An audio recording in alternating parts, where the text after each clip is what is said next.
એક નાનું બાળક હતું. નામ હતું પપ્પુ.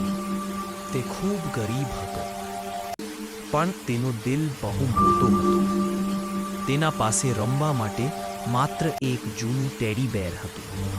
એ જ તેનો સચ્ચો મિત્ર હતો. દરરોજ સવારમાં પપ્પુ ટેડી સાથે વાત કરતો, એને શાળાએ લઈ જતો અને રાત્રે એની બાજુમાં સૂતો. એક દિવસ ભારે વરસાદ આવ્યો અને પપ્પુનું નાનું ઘર તૂટી ગયું. એ વરસાદમાં તેનો ટેડી વહેતો ગયો. પપ્પુ આખું ગામ ફરીને ટેડીને શોધતો રહ્યો. મારું ટેડી ક્યાં ગયો? મારું મિત્ર ક્યાં છે?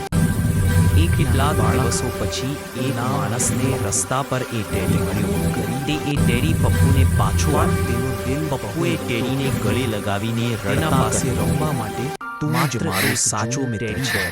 દુનિયા બદલાય પણ તું નહીં બદલાય. દરરોજ